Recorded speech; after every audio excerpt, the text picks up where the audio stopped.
Angered upon learning that Daredevil has wiped his identity from everyone's mind, Kingpin has retaliated with force. Wilson Fisk has now set the Marvel Universe on a dangerous and violent path, hoping to remake it in his own image by systematically leveraging the power of his office of mayor against the heroes of the Marvel Universe. Also, Fisk has sights beyond just the Big Apple. He wants to run for President of the United States. Devil's Reign, issue number 2, moves very much like a Daredevil comic. There are multiple subplots and machinations taking place at the same time, and the structure ensures that the plot is easy to follow. There is high tension in every aspect of the comic, with famous safe havens now in the hands of villains. And as different heroes are getting drawn out of isolation, there is definitely this feeling of important characters getting picked off one by one.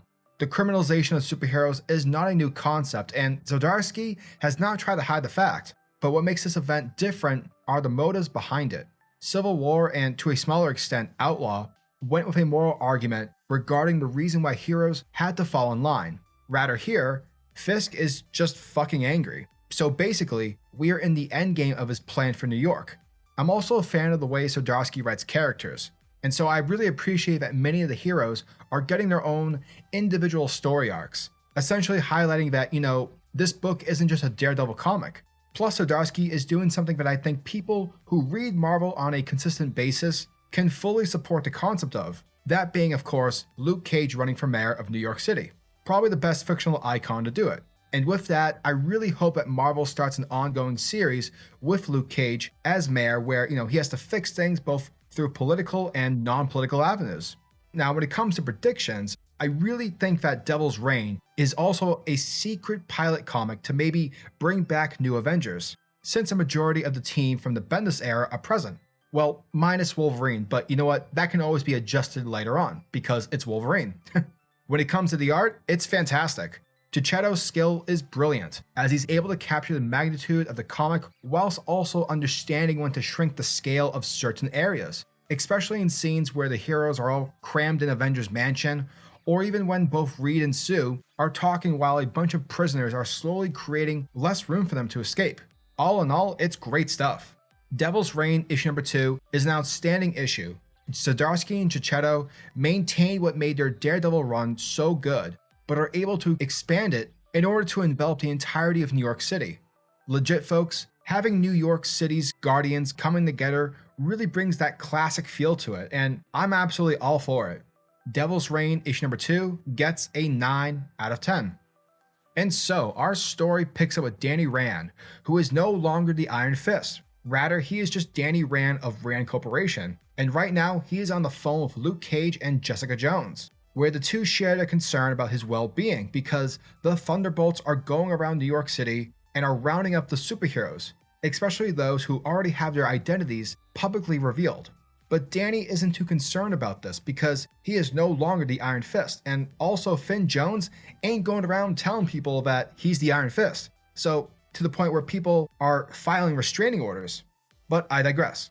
So yeah, dude doesn't believe that he has anything to worry about until his door gets smashed down by the Thunderbolts, a squad that is being led by the lovely and majestic Crossbones. Basically folks, whether you're the Iron Fist or not, people don't forget, including Hydra Nazis. Later on, we pick up with Wilson Fisk, who is met with Elektra conveniently cloaked in shadow. And she is clearly bringing those ominous vibes to the scene, because we all know that she really wants to kill Fisk. She wants to do what she does best, that being an assassin, but she is also trying to live a new life. She is trying to live by the code of Matt Murdock, and that means she has to practice the no-kill rule. So instead, she's basically here as a way to scare Fisk or to at least get under his skin. However, the plot thickens because Fisk knows that the new Daredevil is in fact Elektra, and he tells her that the Hand would like to meet up, to which Elektra immediately freaks out, because if the Hand are to find her, then she loses everything, including Matt. And with Typhoid Mary and the Thunderbolts barging in, Elektra makes her escape. This takes us to Avengers Mansion, and this historic landmark has mostly been a museum, but there is a secret location underneath that has been unused for quite some time. And so, for the time being, this is where our heroes are going to take the opportunity to hide out and lay low in. Now, the group sees a couple of kids who start recording the heroes, and to be fair, When you have people like Tony Stark, Captain America, Daredevil, Luke Cage, and Jessica Jones all in one place, then you can bet your bottom dollar that this kid's TikTok account is going to get so many new followers if he records them. Now, Tony tries to offer them some money, but Luke Cage basically lets them know that, if you're seeing us here hiding out, then there's probably some shit going on. So yeah, don't fucking record us for your TikTok. Just don't be those kids. But fortunately, because the people respect Luke, the kids obey and listen to what he says. Basically, we are seeing that the people are all about Luke Cage. And yeah, he's a man of the people. He's an everyday person, whereas Stark is just some rich guy who wears a suit of armor. Luke Cage, he's a dude who legitimately is a suit of armor. Later on, we pick up with Ben Reilly, also known as our current Spider-Man, and he's doing everything that he can to try and fill in the shoes of Peter Parker. Now, he is eventually called over to the Daily Bugle, where inside, villains Whiplash and Taskmaster have taken hostages, because Fisk has tasked these guys to find out the identity of Spider-Man. And according to Fisk's information, he suspects that Spider-Man works for the Daily Bugle. But before things become worse, Ben smashes through the window, and from there a fight ensues. Afterwards, we pick up at Reed Richards and Susan Storm, who are both in jail. And while Marvel's hottest married couple are having a conversation, many of the other inmates walk over to try and pick a fight.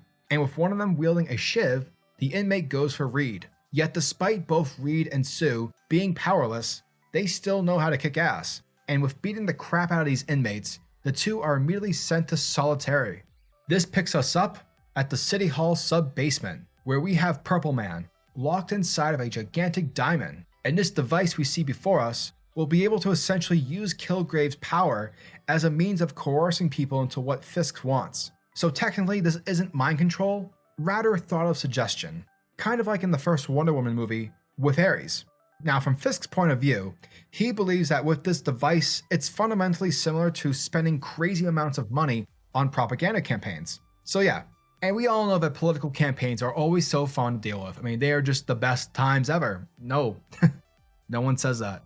Later in the sub-basement of Avengers Mansion, the group decides to chat with Tony about him running for mayor. And through a unanimous decision, everyone suggests to Tony that Luke Cage should run for mayor. Because with the speech Luke gave in the previous issue, Cap and the others believe that Luke can inspire New York, whereas Tony is just a rich douchebag. So there's that. Now Tony, he seems pretty cool about this, and he even lets them know that Luke Cage will get all the funding that he needs in order to ensure that his campaign is going to be a success. But as everyone walks out of the room, we see that Tony is shown to be bitter, almost like he's jealous.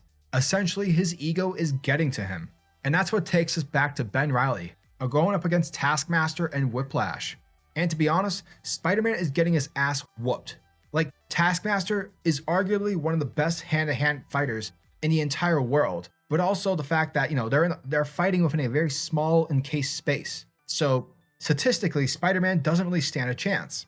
But realizing that he can't take both of them on at the same time, he decides to go for the weaker of the two, that being Whiplash. And so he uses his ego against him, and he makes Whiplash charge at him. And in his anger, Spider-Man gets the upper hand, giving Whiplash a devastating punch to the face. But Taskmaster is able to get on top of him almost immediately.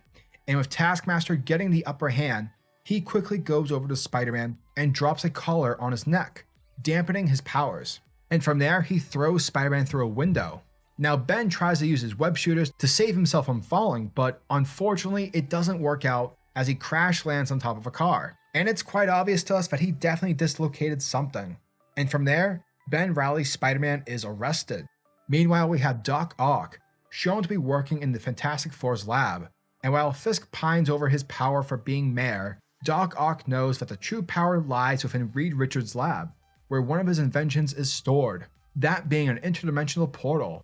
Thus, while Fisk fights over the power of a city, Doc Ock is forming his own interdimensional team, one that is superior.